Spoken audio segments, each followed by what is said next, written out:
honestidade na sua palavra de ordem. Não é de admirar que a nuvem psíquica das forças do além pouco a pouco descesse sobre a Terra e encontrasse repercussão naquelas comunidades altruísticas. Em 1837 existiam 60 desses grupos e todos eles respondiam de várias maneiras à nova força. Então, muito cuidadosamente, eles guardavam suas experiências para si mesmos, porque, como seus anciões mais tarde diriam, certamente teriam sido levados para os hospícios se tivessem revelado o que então ocorria. Entretanto, logo depois apareceram 2 livros contando as suas experiências, Santa Sabedoria e o Papel Sagrado. Parece que os fenômenos começaram com os costumeiros sinais de avisos, seguidos de vez em quando pela obsessão de quase toda a comunidade. Cada um, homem ou mulher, provou estar preparado para a manifestação dos espíritos. Os invasores só vinham, entretanto, depois de pedir permissão e nos intervalos que não interferiam no trabalho da comunidade. Os principais visitantes eram espíritos de peles vermelhas, que vinham em grupos, como uma tribo. 1 ou 2 presbíteros deveriam estar na sala de baixo, aí batiam a porta e os índios pediam licença para entrar. Com a permissão concedida, toda a tribo de espíritos de índios poderia ocupar a casa e em poucos minutos por toda a parte do recinto ouvia-se o op. Os gritos de op, claro, emanavam dos órgãos vocais dos próprios Shakirs. Mas, enquanto estavam sob o controle dos índios, eles conversavam na língua destes, dançavam as suas danças e em tudo mostravam que estavam realmente tomados por espíritos de peles vermelhas. Alguém bem pode perguntar por que esses aborígenes norte-americanos deveriam representar um papel tão saliente não só na iniciação, mas na continuidade do movimento. Há poucos médiums de efeitos físicos neste país, bem como nos EUA, que não tenham como guia pele vermelha e cuja fotografia não é raro ser obtida por meios psíquicos, ainda com seus vestidos e seus peitorais de couro cru. É um dos muitos mistérios que ainda devemos solucionar. Com certeza só podemos afirmar, por experiência própria, que esses espíritos têm grandes poderes para a produção de fenômenos físicos, mas nunca demonstram um ensino mais alto do que nos chega de espíritos europeus ou orientais. Todavia, os fenômenos físicos ainda são de grande importância, porque chamam a atenção dos cépticos ou assim, o papel reservado aos índios é de importância vital. Parece que na vida espiritual os homens da primitiva vida campestre estão especialmente destinados às grosseiras manifestações da atividade do espírito. E tem sido repetidamente afirmado, embora seja difícil dizer como isso poderia ser provado, que o principal organizador de tais manifestações foi um aventureiro, que em vida se chamava Henry Morgan e que morreu como governador da Jamaica, um posto para o qual havia sido nomeado nos tempos de Carlos II. Devemos admitir que essas afirmações não provadas nenhum valor possuem no atual estado dos nossos conhecimentos, mas deveriam ser registradas, desde que informações posteriores podem um dia lançar sobre elas uma nova luz. John King, que é o nome do espírito do suposto Henry Morgan, é um ser muito real. São poucos os espiritualistas experimentados que não tenham visto a sua cara barbuda e ouvido a sua voz grave. Quanto aos índios que são seus companheiros ou subordinados, apenas é possível aventurar uma conjectura. São as crianças da natureza, talvez mais próximas dos primitivos segredos do que outras raças mais complexas. Pode ser que o seu trabalho especial seja da natureza de uma expiação, explicação que o autor ouviu de seus próprios lábios. Essas explicações bem podem parecer uma digressão a partir da atual experiência dos Shakirs, mas as dificuldades que se levantam na mente do investigador se devem, em grande parte, à quantidade de novos fatos, sem qualquer ordem ou explicação, que é preciso encontrar. Sua mente não possui escaninhos suficientes com os eles possam ser montados. Entretanto, este autor procura fornecer nestas páginas, na medida do possível, dentro de sua própria experiência ou da daqueles em quem pode confiar, aquelas luzes que podem tornar o assunto mais inteligível e, pelo menos, dar uma ideia daquelas leis que os regem e que estabelecem a ligação entre os espíritos e nós mesmos. Acima de tudo, o investigador deve para sempre abandonar a ideia de que os desencarnados sejam necessariamente entidades sábias e poderosas. Eles têm a sua individualidade e as suas limitações, assim como as temos, e essas limitações se tornam mais evidentes quando se manifestam através de uma substância tão alheia quanto a matéria. Dentre os Shakirs havia um homem de notável inteligência, chamado F. W. Evans, que fez um claro e interessante relato de todo esse assunto, que pode ser requisitado pelos curiosos no New York Daily Graphic, de 24 de novembro de 1874, e foi largamente citado na obra do Coronel Olcott Pessoas do Outro Mundo. Sr. Evans e seus companheiros, depois da primeira perturbação física e mental, causada pela irrupção daqueles espíritos, puseram-se a estudar o que realmente aquilo significava. Chegaram à conclusão de que a questão poderia ser dividida em 3 fases. A primeira consistia em provar ao observador que a coisa era verdadeira. A segunda era a fase de instrução, na qual mesmo o mais humilde espírito pode trazer informações de sua própria experiência das condições pós-morte. A terceira, chamada de fase missionária, era de aplicação prática. Os Shakirs chegaram à inesperada conclusão de que os índios não tinham vindo ensinar, mas aprender. Assim, eles os catequizaram, portanto, exatamente como teriam feito em vida. Uma experiência semelhante ocorreu desde então em muitíssimos círculos espiritualistas, em que espíritos humildes e muito primitivos vieram aprender aquilo que deveriam ter aprendido neste mundo, se tivesse havido professores. Alguém pode perguntar por que espíritos mais elevados do além não cuidam dessa carência. A resposta dada ao autor, numa notável ocasião, foi a seguinte: essa gente está muito mais próxima de vocês do que de nós. Vocês podem alcançá-los onde nós não podemos. Daí se conclui claramente que os bons Shakirs jamais estiveram em contato com os guias mais elevados, talvez não necessitassem de ser guiados, e que os seus visitantes eram de um plano inferior. Durante 7 anos as visitas continuaram. Quando os espíritos partiram, informaram aos seus hospedeiros que eles estavam indo, mas que voltariam, e que, quando voltassem, invadiriam o mundo e tanto entrariam nos palácios quanto nas choupanas. Foi justamente depois de 4 anos que começaram as batidas de Rochester. E quando se iniciaram, Elder Evans e outro Shakir visitaram Rochester e viram as irmãs Fox. Sua chegada foi saudada com grande entusiasmo pelas forças invisíveis, que proclamaram que aquilo era realmente o trabalho que tinha sido predito.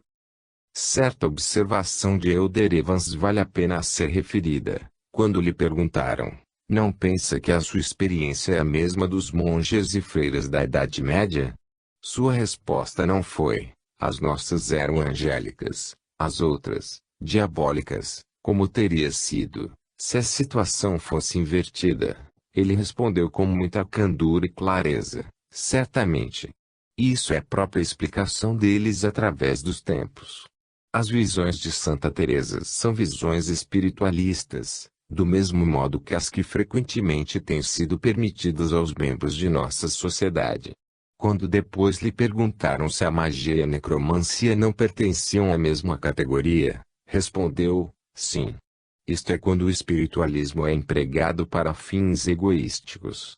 É claro que havia homens, que viveram há cerca de um século, capazes de instruir os nossos sábios de hoje. Aquela senhora realmente notável, Ardine de Britten, registrou em seu livro Espiritualismo Moderno Americano como se pôs em íntimo contato com a comunidade dos Shakirs e como eles mostraram seus relatos, tomados por ocasião das visitas espirituais. Neles se afirma que a nova era deveria ser inaugurada por uma extraordinária descoberta, tanto de valor material quanto espiritual.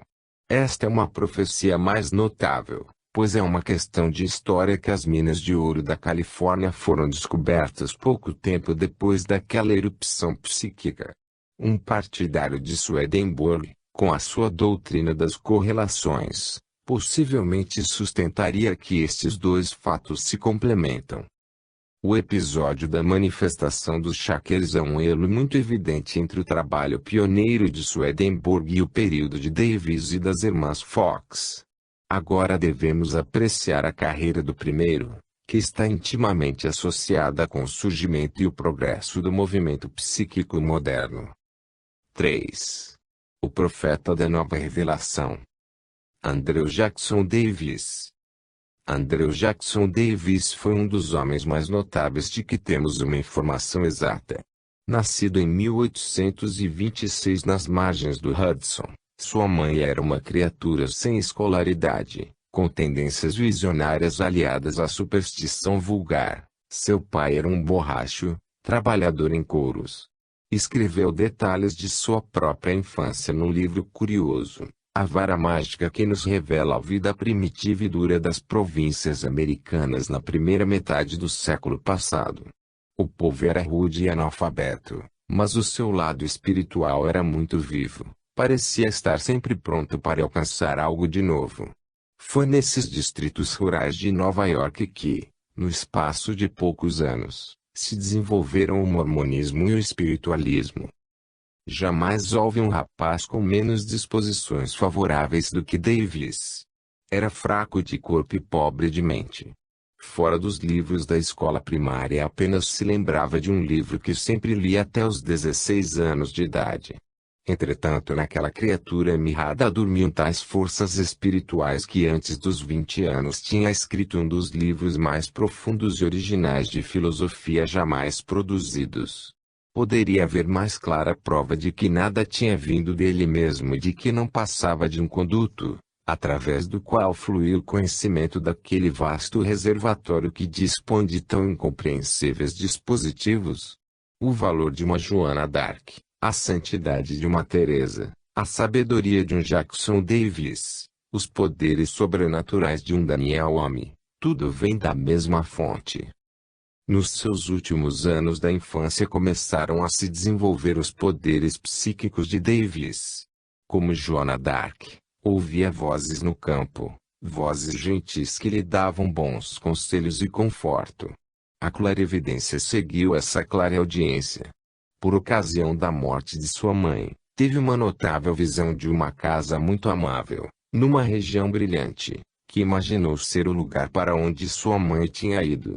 Entretanto, sua completa capacidade foi despertada por uma circunstância. Veio à sua aldeia um saltimbanco que exibia as maravilhas do mesmerismo. Fez uma experiência com Davis, e também com muitos outros jovens rústicos, que quiseram provar aquela sensação. Logo foi constatado que Davis possuía notável poder de clarividência. Estes não foram desenvolvidos pelo peripatético e mesmerista, mas por um alfaiate local, um certo Livingstone, que parece ter sido um pensador avançado. Ele ficou tão intrigado com os dons do seu sensitivo que abandonou seu próspero negócio e devotou todo o seu tempo ao trabalho com Davis, empregando a sua clarividência no diagnóstico de doenças. Davis havia desenvolvido essa força, comum entre os psiquistas, de ver sem os olhos, inclusive aquelas coisas que não podiam ser vistas pela visão humana. A princípio o dom era usado como uma espécie de divertimento, na leitura de cartas e relógios de uma assistência rústica, tendo o sensitivo os olhos vendados. Neste caso, qualquer parte do corpo pode exercer a função de ver. A razão disso talvez seja que o corpo etérico ou espiritual, que possui os mesmos órgãos que o físico, esteja total ou parcialmente desprendido e registra a impressão. Desde que pode tomar tal atitude, ou andar à volta, pode ver de qualquer ponto. É uma explicação para casos como o que o autor encontrou no norte da Inglaterra, onde Tonty Hill, o famoso médium, costumava andar à volta da sala, olhando os quadros, de costas para as paredes onde os mesmos estavam pendurados. Se em tais casos os olhos etéreos veem os quadros, ou se veem uma réplica etérea dos mesmos, temos um dos muitos problemas que deixamos à posteridade. Livingstone, a princípio, usou Davis para diagnósticos médicos. Descrevia como o corpo humano se tornava transparente aos seus olhos espirituais, que pareciam funcionar do centro de sua testa. Cada órgão aparecia claramente com uma radiação especial e peculiar, que se obscurecia em caso de doença.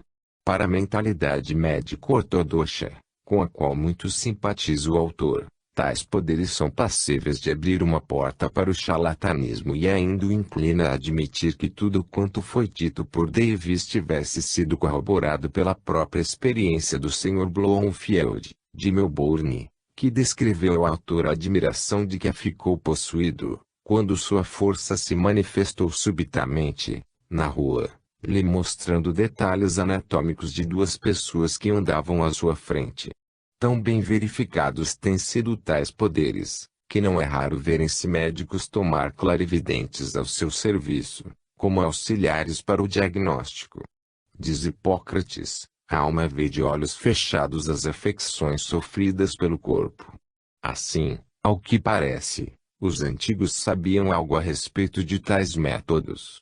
As observações de Davis não se circunscreviam aos que se achavam em sua presença. Sua alma ou corpo etérico podia libertar-se pela ação magnética de seu empresário e ser mandada como um pombo-correio, na certeza que regressaria com a informação desejada. Além da missão humanitária em que geralmente se empenhava, às vezes vagava livremente. Então descrevia, em magníficas passagens, como via a terra translúcida, abaixo dele, com os grandes veios de depósitos minerais, como que brilhando através de massas de metal fundido, cada qual com a sua radiação peculiar. É notável que nessa fase inicial da experiência psíquica de Davis não tivesse ele a recordação daquilo que tinha visto em transe. Contudo, essa recordação era registrada no seu subconsciente e posteriormente a recuperava com clareza. Com o tempo tornou-se uma fonte de informações para os outros, posto que ficasse ignorante para si próprio. Até então o seu desenvolvimento se havia processado de maneira não incomum e que podia ser comparado com a experiência de qualquer estudioso de psiquismo. Foi quando ocorreu um episódio inteiramente novo e que é minuciosamente descrito na sua autobiografia.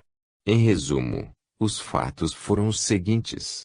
Na tarde de 6 de março de 1844, Davis foi subitamente tomado por uma força que o fez voar da pequena cidade de Poughkeepsie, onde vivia, e fazer uma pequena viagem no estado de semitranse. Quando voltou à consciência, encontrava-se entre montanhas agrestes e aí, diz ele, encontrou dois anciãos, com os quais entrou em íntima e elevada comunhão, uma sobre medicina e outra sobre moral. Esteve ausente toda a noite. E quando indagou de outras pessoas na manhã seguinte, disseram-lhe que tinham estado nas montanhas de Catskill, a cerca de 40 milhas de casa. A história tem todas as aparências de uma experiência subjetiva, um sonho ou uma visão, e ninguém hesitaria em considerá-la como tal, se não fosse o detalhe de seu regresso e da refeição que tomou a seguir. Uma alternativa seria que o voo para as montanhas fosse uma realidade e as entrevistas um sonho. Diz de que posteriormente identificou seus dois mentores como sendo Galeno e Swedenborg, o que é interessante, por ser o primeiro contato com os mortos por ele próprio reconhecido. Todo o episódio pareceu visionário e não teve qualquer ligação com o notável futuro desse homem.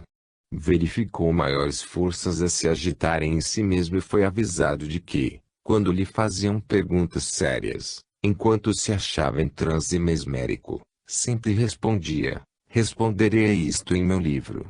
Aos 19 anos sentiu chegado o momento de escrevê-lo. A influência magnética de Livingstone, por isso ou por aquilo, parece que não era adequada para tal fim. Então foi escolhido o Dr. Lyon como novo magnetizador. Lyon abandonou o consultório e foi a Nova York com o seu protegido, onde procurou o reverendo William Fishboy, convidando-o para servir de secretário. Parece que essa escolha intuitiva era justificada, pois este logo abandonou seu trabalho e aceitou o convite. Então, preparado o aparelho, Leon submetia diariamente o jovem a transes magnéticos e suas manifestações eram registradas pelo fiel secretário. Não havia dinheiro nem publicidade no assunto, de modo que nem o mais céptico dos críticos poderia deixar de admitir que a ocupação e os objetivos desses três homens constituíssem um maravilhoso contraste com a preocupação material de fazer dinheiro que os rodeava. Eles buscavam o mais além. E que é o que podia fazer o homem de mais nobre? Há que se compreender que um tubo não pode conter mais do que o seu diâmetro lhe permite. O diâmetro de Davis era muito diferente do de Swedenborg. Cada um recebia conhecimento quando num estado de iluminação. Mas Swedenborg era o homem mais instruído da Europa, enquanto Davis era um jovem tão ignorante quanto se podia encontrar no estado de Nova York. A revelação de Swedenborg talvez fosse a maior, posto que, muito provavelmente, pontilhada por seus próprios conhecimentos. A revelação de Davis era, comparativamente, um milagre maior. O Dr. George Bush, professor de hebraico na Universidade de Nova York, uma das testemunhas quando eram recebidas as orações em transe, assim escreve: afirmo solenemente que ouvi Davis citar corretamente a língua hebraica em suas palestras, e demonstrar um conhecimento de geologia muito admirável numa pessoa da sua idade, ainda quando tivesse devotado anos a esse estudo. Discutiu, com grande habilidade, as mais profundas questões de arqueologia histórica e bíblica, de mitologia, da origem e das afinidades das línguas, da marcha da civilização entre as várias nações da Terra, de modo que fariam honra a qualquer estudante daquela idade, mesmo que, para alcançá-las, tivesse consultado todas as bibliotecas da cristandade. Realmente, se ele tivesse adquirido todas as informações que externa em suas conferências, não em 2 anos, desde que deixou o banco de sapateiro, mas em toda a sua vida, com a maior assiduidade no estudo, nenhum prodígio intelectual de que o mundo tem notícia, por um instante seria comparável com este, muito embora nenhum volume, nenhuma página tenha sido publicada. Eis um admirável retrato de Davis da época. E Bush chama-nos a atenção para o seu equipamento, quando diz: a circunferência de sua cabeça é demasiadamente pequena. Se o tamanho fosse a medida da força, então a capacidade mental desse jovem seria limitadíssima. Os pulmões são fracos e atrofiados. Não viveu num ambiente refinado, suas maneiras eram grosseiras e rústicas. Não tinha lido senão um livro. Nada conhece de gramática ou das regras de linguagem, nem esteve em contato com pessoas dos meios literários ou científicos.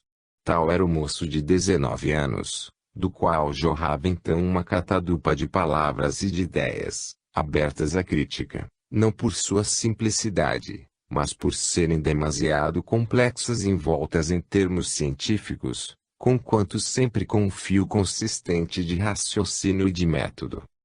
É conveniente falarmos do subconsciente, embora isto geralmente tenha sido tomado como ideias aparentemente recebidas e submergidas.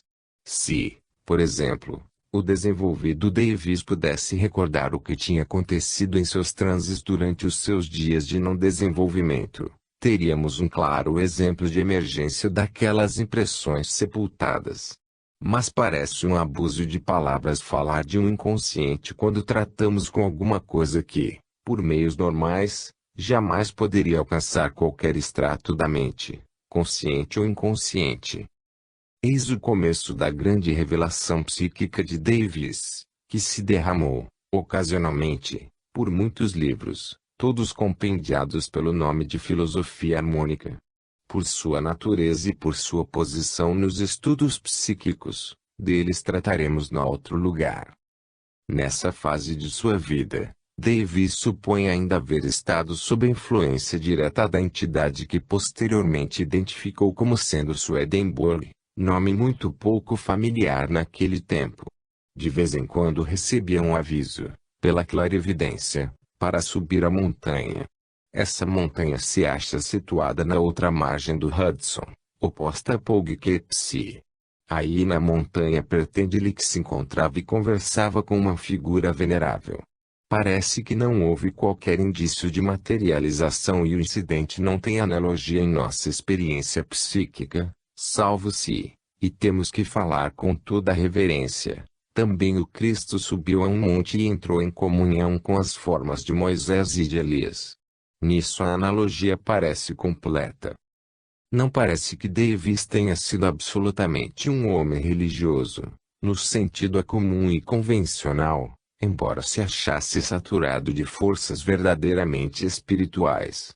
Seus pontos de vista, até onde é possível acompanhá-lo, eram de crítica franca em relação à revelação bíblica e, na pior das hipóteses, honesto, honrado, incorruptível, ansioso pela verdade e consciente de sua responsabilidade pela sua divulgação. Por 2 anos o seu subconsciente continuou ditando livros sobre os segredos da natureza, enquanto o consciente Davis adquiriu um pouco de autoeducação em Nova York, com ocasionais visitas restauradoras a Poughkeepsie. Tinha começado a chamar a atenção de algumas pessoas sérias e Edgar Allan Poe era um de seus visitantes. Seu desenvolvimento psíquico continuava e antes dos 21 anos tinha chegado a ponto de não mais necessitar de alguém para cair em transe. Realizava-o sozinho. Por fim sua memória subconsciente se tinha aberto e ele se tornou capaz de abarcar o largo alcance de suas experiências. Foi então que se assentou ao lado de uma senhora agonizante e observou todos os detalhes da partida da alma, cuja magnífica descrição nos dá no primeiro volume de A Grande Harmonia. Conquanto sua descrição tenha aparecido numa separata, não é tão conhecida quanto deveria ser e um pequeno resumo deve ser interessante para o leitor. Comece-lhe por uma consoladora reflexão sobre os voos de sua própria alma, que eram morte em todos os sentidos, salvo quanto à duração, e lhe haviam mostrado que a experiência era interessante e deliciosa e que aqueles sintomas que parecem sinais de sofrimento não passam de reflexos inconscientes do corpo e não têm significação. Diz então como, havendo-se jogado antes naquilo que chama de condição superior, havia observado as etapas do lado espiritual. O olho material vê apenas o que é material, e o espiritual o que é espiritual. Como, porém, tudo tem uma contrapartida espiritual, o resultado é o mesmo. Assim, se um espírito vem a nós, não é a nós que ele vê, mas o nosso corpo etérico, que é, aliás, uma réplica do nosso corpo material.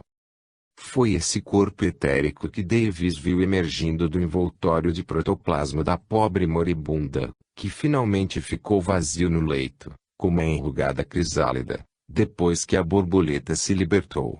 O processo começou por uma extrema concentração no cérebro, que se foi tornando cada vez mais luminoso, enquanto as extremidades se tornavam escuras. É provável que o homem nunca pense tão claramente ou seja tão intensamente cônscio quanto depois que todos os meios de indicação de seus pensamentos o abandonaram.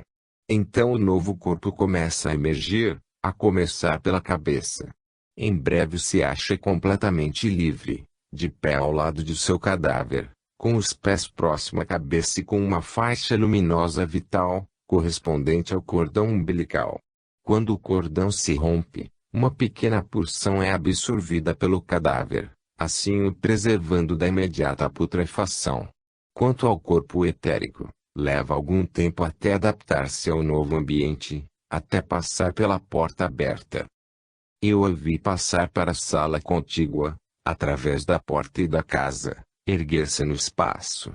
Depois que saiu da casa encontrou 2 espíritos amigos, da região espiritual que, depois de um terno reconhecimento e de um entendimento entre os 3, da mais graciosa das maneiras, começou a subir obliquamente pelo envoltório etéreo de nosso globo. Marchavam juntos tão naturalmente, tão fraternalmente que me custava imaginar que se equilibrassem no ar. Pareciam subir pela encosta de uma montanha gloriosa e familiar. Continuei a olhá-los, até que a distância os fechou aos meus olhos, Tal a visão da morte, tal qual a percebeu a J. Davis, muito diferente daquela treva horrível que por tanto tempo obsidiou a imaginação humana. Se isto é verdade, podemos voltar nossas simpatias para o Dr. Dixon e sua exclamação: custa-me suportar a espera. Mas é verdade? Apenas podemos dizer que há muita evidência a corroborá-la. Muitas pessoas que caem em estado cataléptico, ou que estiveram tão doentes que chegaram ao estado de coma, trouxeram impressões muito concordes com a descrição de Davis, posto que outras tivessem voltado com o cérebro inteiramente vazio. Quando em Cincinnati, em 1923, o autor esteve em contato com uma tal senhora Monk, que tinha sido, pelos médicos, dada como morta, e que durante cerca de 1 hora havia experimentado a vida após morte, antes que um capricho da sorte a devolvesse a vida. Ela escreveu um pequeno relato de sua experiência, no qual recorda uma vívida lembrança de ter saído do quarto, exatamente como descreve Davis, e do fio prateado que continuava unindo sua alma viva a seu corpo comatoso. Um notável caso foi publicado na revista Light, de 25 de março de 1922, no qual 5 filhas de uma senhora agonizante, todas clarividentes, viram e descreveram o processo da morte de sua mãe.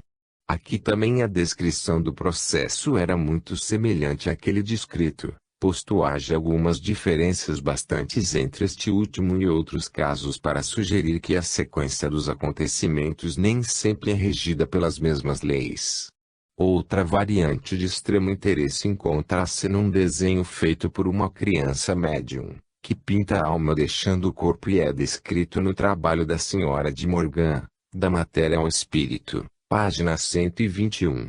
Este livro, com suas 80 páginas de prefácio pelo célebre matemático, professor de Morgan, é um dos trabalhos de pioneiro do movimento espiritual na Grã-Bretanha. Quando se pensa que foi publicado em 1863, sente-se um peso no coração pelo sucesso daquelas forças de obstrução, tão fortemente refletidas na imprensa, que tem conseguido durante tantos anos colocar-se entre a mensagem de Deus e a raça humana. A força profética de Davis apenas pode ser desconhecida pelos cépticos que ignoram os fatos. Antes de 1856 profetizou detalhadamente o aparecimento do automóvel e da máquina de escrever.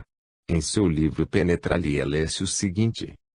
Pergunta: poderá o utilitarismo lazer descobertas em outra direção da locomoção? Sim, buscam-se nestes dias carros e transportes coletivos que correrão por estradas rurais, sem cavalos, sem vapor, sem qualquer força natural visível, movendo-se com alta velocidade e com muito mais segurança do que atualmente. Os veículos serão acionados por uma estranha, bonita e simples mistura de gases aquosos e atmosféricos, tão facilmente condensados, tão simplesmente inflamados e tão ligados à máquina, que de certo modo se assemelham às nossas, que ficarão ocultos e serão manejados entre as rodas da frente. Tais veículos aqui terão muitos embaraços atualmente experimentados pela gente que vive em regiões pouco povoadas. O primeiro requisito para essas locomotivas de chão serão boas estradas, nas quais, com a sua máquina, sem cavalos, a gente pode viajar com muita rapidez. Esses carros me parecem de construção pouco complicada. O seguir, ele foi consultado. Percebe algum plano que permita acelerar a maneira de escrever? Sim. Quase me sinto inclinado a inventar um psicógrafo automático, isto é, uma alma escritora artificial. Pode ser construída assim como um piano, com uma série de teclas, cada uma para um som elementar, um teclado mais baixo para fazer uma combinação e um terceiro para uma rápida recombinação. Assim, em vez de se tocar uma peça de música, pode-se escrever um sermão ou um poema. Então, do mesmo modo, em resposta a uma pergunta relativa ao que era então chamado navegação atmosférica, sentiu-se profundamente impressionado porque o mecanismo necessário, para atravessar as correntes de ar, de modo que se possa navegar tão fácil, seguro e agradavelmente quanto os pássaros, depende de uma nova força motriz. Essa força virá. Não só acionará a locomotiva sobre os trilhos, e os carros nas estradas rurais, mas também os veículos aéreos que atravessarão o céu, de país para país. Ele predisse o surgimento do espiritualismo na sua obra Princípios da Natureza, publicada em 1847, pela qual exclama: é uma verdade que os espíritos se comunicam entre si, quando um está no corpo e outro em esferas mais altas, e isto também quando uma pessoa em seu corpo é inconsciente do influxo e, assim, não se pode convencer do fato. Não levará muito tempo para que essa verdade se apresente como viva demonstração. E o mundo saudará com alegria o surgimento dessa era, ao mesmo tempo em que o íntimo dos homens será aberto e estabelecida a comunicação espiritual, tal qual a desfrutam os habitantes de Marte, Júpiter e Saturno. Nesta matéria os ensinamentos de Davis eram definitivos, embora se deva admitir que uma boa parte de seu trabalho é vaga e difícil de ler, porque desfigurada pelo emprego de vocábulos longos e ocasionalmente inventados por ele. Entretanto são de um alto nível moral e intelectual, e pode ser mais bem descrito como um atualizado cristianismo, com a ética do Cristo aplicada aos problemas modernos e inteiramente coberto de quaisquer traços de dogmas. A religião documentária, como a chama Davis, em sua opinião absolutamente não é uma religião. Tal nome só deve ser aplicado ao produto pessoal da razão e da espiritualidade.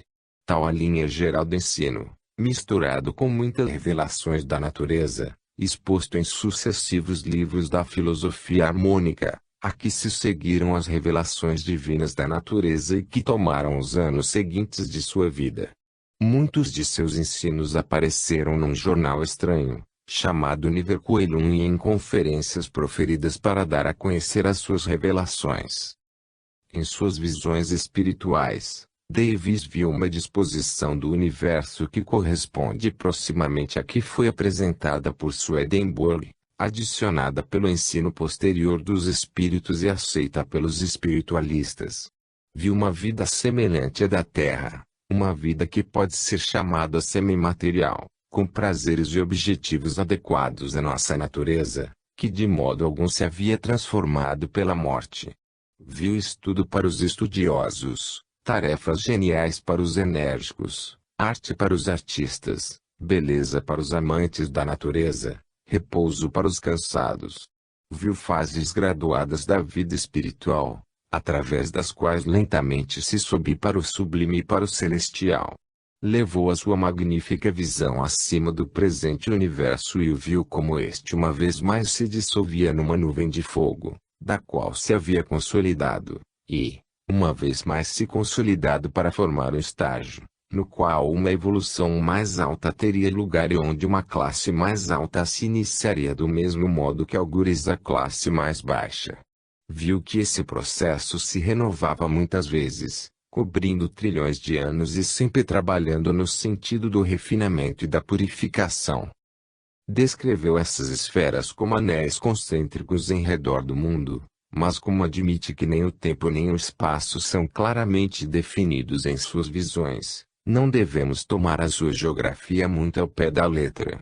O objetivo da vida é preparar para o adiantamento nesse tremendo esquema, e o melhor método para o progresso humano é livrar-se do pecado, não só dos pecados geralmente reconhecidos, mas também dos pecados do fanatismo, da estreiteza de vistas e da dureza, que são manchas especiais, não só na efêmera vida da carne, mas na permanente vida do espírito. Para tal fim o retorno à vida simples, as crenças simples e a fraternidade primitiva se tornam essenciais. O dinheiro, o álcool, a luxúria, a violência e o sacerdócio, no seu limitado sentido, constituem os maiores empecilhos do progresso humano. Devemos admitir que Davis, até onde se pode acompanhar a sua vida, tenha vivido para suas ideias. Era muito humilde, mas daquela matéria de que são feitos os santos. Sua autobiografia vai apenas até 1857, de modo que teria pouco mais de 30 anos quando a publicou. Mas dá uma descrição muito completa e por vezes muito involuntária de seu íntimo. Era muito pobre, mas justo e caridoso. Era muito sério, mas muito paciente na argumentação e delicado na contradita. Fizeram-lhe as piores acusações, que ele recorda com um sorriso de tolerância. Dá uma informação completa de seus 2 primeiros casamentos, tão originais quanto tudo mais a seu respeito, mas que apenas depõem em seu favor.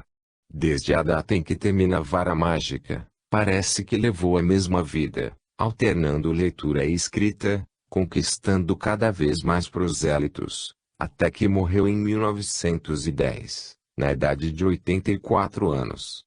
Passou os últimos anos de sua vida como diretor de uma pequena livraria em Boston. O fato de a sua filosofia harmônica ter tido umas 40 edições nos Estados Unidos constitui uma prova de que a semente que lançou com tanta constância não caiu em terreno sáfaro. O que nos é importante é o papel representado por Davis no começo da revelação espiritual. Ele começou a preparar o terreno, antes que se iniciasse a revelação. Estava claramente fadado a associar-se intimamente com ela, de vez que conhecia a demonstração de desfile, desde o dia em que ocorreu. De suas notas tomamos a passagem seguinte, que traz a data significativa de 31 de março de 1848. Esta madrugada um sopro quente passou pela minha face e ouvi uma voz, suave e forte, dizer: irmão, um bom trabalho foi começado, olha. Surgiu uma demonstração viva. Fiquei pensando o que queria dizer semelhante mensagem. Era o começo do enorme movimento do qual participaria como profeta. Suas próprias forças, do lado mental, eram supranormais, do mesmo modo que as físicas o são do lado material. Elas se completam.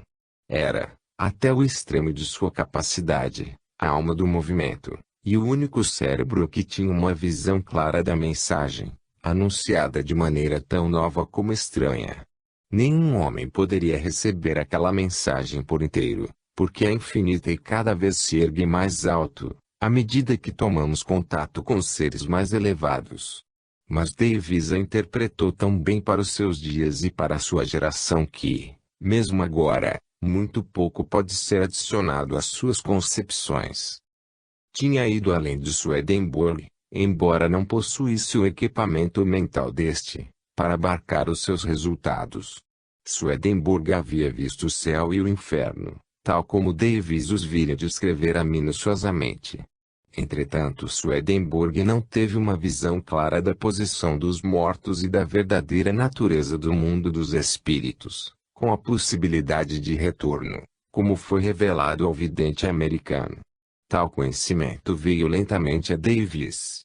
Suas estranhas entrevistas com o que chamava de espíritos materializados eram coisas excepcionais, das quais tirou conclusões importantes. Só mais tarde é que tomou contato com os atuais fenômenos espirituais, cuja significação completa era capaz de ver. Esse contato não foi estabelecido em Rochester, mas em Stratford, no Connecticut, onde Davis foi testemunha dos fenômenos do poltergeist, produzidos em casa de um clérigo, o Dr. Pepys, no começo de 1850. O seu estudo conduziu a escrever um panfleto, Filosofia da Relação Espiritual, mais tarde desenvolvido no livro que encerra muita coisa que o mundo ainda não aprendeu. Algumas destas coisas, na sua sábia redução, devem ser recomendadas a alguns espiritualistas. O espiritualismo é tido como uma vívida demonstração da existência futura, diz ele. Os espíritos me ajudaram muitas vezes, mas nem controlam a minha pessoa, nem a minha razão. Bondosamente podem realizam coisas para os que vivem na terra. Mas os benefícios só serão garantidos com a condição de que lhes permitamos tornar-se nossos mestres e não nossos donos, que os aceitemos como companheiros, mas não como deuses a quem devamos adorar. Sabe as palavras, É uma moderna verificação da observação vital de São Paulo, de que o profeta não se deve sujeitar aos seus próprios dons. Para explicar adequadamente a vida de Davis, há que ascender às condições supranormais. Mesmo assim, entretanto, há explicações alternadas, se forem considerados os seguintes fatos inegáveis. 1. Que ele proclama ter visto e ouvido a forma materializada de Swedenborg, antes que soubesse algo de seus ensinos. 2. Que alguma coisa possuía esse jovem ignorante, que lhe deu muita sabedoria. 3. Que essa sabedoria cobriu os mesmos amplos e universais domínios que eram característicos de Swedenborg. 4. Mas representava um passo à frente, de vez que adicionavam aquele conhecimento do poder do espírito, que Swedenborg deve ter atingido após a sua morte. Considerando estes 4 pontos, então, não será admissível que Davis fosse controlado pelo espírito de Swedenborg. Bom seria que a estimável, mas estreita e limitada nova igreja tomasse essas possibilidades em consideração. Se, porém, Davis ficar só, ou se for o reflexo de alguém maior que ele, resta o fato de que era um milagre, o inspirado, o culto, o deseducado apóstolo da nova revelação. Sua influência foi tão permanente que o conhecido artista e crítico Sr. Joachim Koch, em seu notável livro Regressão em Arte, classifica os ensinos de Davis como uma influência moderna que poderia reorganizar o mundo. Davis deixou uma profunda marca no espiritualismo. Terra do Verso, por exemplo, como denominação para o moderno paraíso e todo o sistema de Licéus, com a sua engenhosa organização, é de sua invenção. Conforme a observação do Sr. Basedenbult, mesmo agora é difícil, se não impossível, avaliar todo o alcance de sua influência. 4. O episódio de Edesville. Acabamos de expor as várias manifestações, desconexas e irregulares, da força psíquica, nos casos que se apresentaram, e chegamos, por fim, ao episódio particular que, realmente, se achava em nível inferior ao dos anteriores, mas ocorrido em presença de pessoas práticas, que encontraram meios de explorá-lo completamente e de introduzir raciocínio e sistema naquilo que havia sido mero objeto de admiração sem propósito. É verdade que as circunstâncias eram mesquinhas, os atores humildes, o lugar remoto, a comunicação sórdida, de vez que obediente a um motivo tão baixo quanto a vingança. É verdade que, na vida diária deste mundo, se quisermos verificar se um fio telegráfico está funcionando, examinaremos se uma mensagem passa por ele, mas a elevação ou a baixeza dessa mensagem será de consideração de segunda ordem. Disse que a primeira mensagem que foi transmitida pelo cabo submarino era uma trivialidade, uma pergunta feita pelo engenheiro inspetor.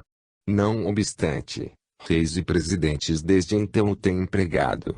É assim que o humilde espírito do mascate assassinado de Edesville pode ter aberto uma passagem, através da qual se precipitaram os anjos.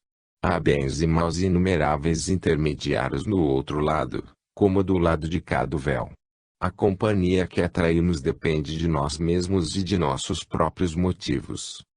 Edesville é um típico vilarejo do estado de Nova York, com uma população primitiva, certamente semi-educada, mas, provavelmente, como os demais pequenos centros de vida americanos, mais livres de preconceitos e mais receptivos das novas ideias do que qualquer outro povo da época.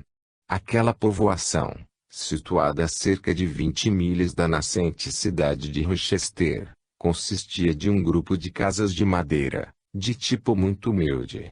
Foi numa dessas casas, residência que não satisfaria as exigências de um inspetor de conselho distrital britânico, que se iniciou o desenvolvimento que, atualmente, na opinião de muitos, é a coisa mais importante que deu a América para o bem-estar do mundo. Era habitada por uma honesta família de fazendeiros, de nome Fox, um nome que, por curiosa coincidência, tinha sido registrado na história religiosa como do apóstolo dos Shakers. Além de pai e mãe, de religião metodista, havia duas filhas morando na casa ao tempo em que as manifestações atingiram tal ponto de intensidade que atraíram a atenção geral. Eram as filhas, Margarete, de 14 anos e Katy, de 11. Havia vários outros filhos e filhas, que não residiam aí, uma das quais, Leah, que ensinava música em Rochester, deve ser citada nesta narrativa. Casa da família Fox, onde se deram as históricas manifestações do famoso episódio de Edesville. A casinha já gozava de má reputação. Os fatos tinham sido coligidos e logo depois publicados. Parece que se ligam tanto a essas informações quanto é possível. À vista da extrema importância de tudo quanto se liga ao assunto, alguns extratos de tais informações devem ser incertos, mas para evitar um desvio da narrativa, a informação sobre este ponto foi relegada para o apêndice. Assim, passaremos imediatamente ao tempo da residência da família Fox, que alugou a casa 11 de dezembro de 1847. Só no ano seguinte foi que os ruídos notados pelos antigos inquilinos voltaram a ser ouvidos. Consistiam em ruídos de arranhadura. Tais ruídos pareceriam sons pouco naturais para serem produzidos por visitantes de fora, se quisessem advertir-nos de sua presença à porta da vida humana e desejassem que essa porta lhes fosse aberta.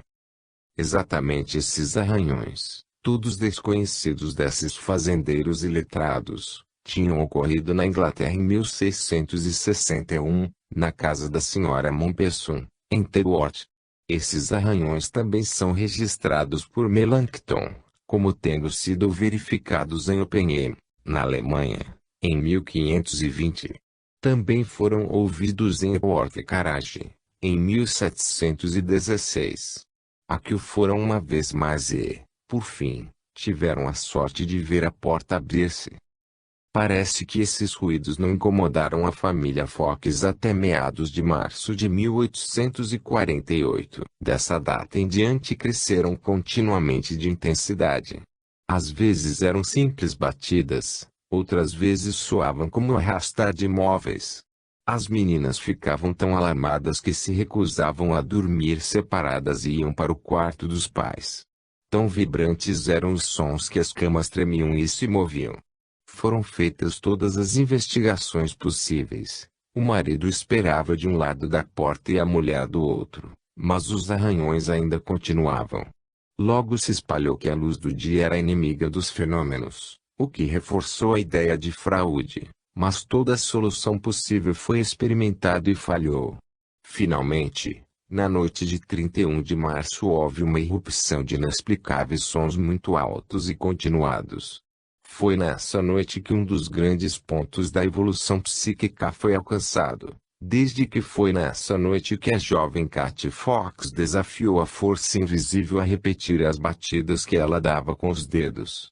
Aquele quarto rústico, com aquela gente ansiosa, expectante, em mangas de camisa, com os rostos alterados, num círculo iluminado por velas e suas grandes sombras se projetando nos cantos, bem podia ser assunto para um grande quadro histórico. Procure-se por todos os palácios e chancelarias de 1848, onde será encontrada uma sala que se tenha notabilizado na história como aquele pequeno quarto de uma cabana. O desafio da mocinha, embora tivesse sido feito em palavras brandas, foi imediatamente respondido. Cada pedido era respondido por um golpe. Posto que humildes os operadores de ambos os lados, a telegrafia espiritual estava funcionando. Deixavam a paciência e a dedicação da raça humana determinar as alturas do emprego que dela faria no futuro. Havia muitas forças inexplicadas no mundo, mas aqui estava uma força que pretendia ter às suas costas uma inteligência independente. Isto era a suprema significação de um novo ponto de partida.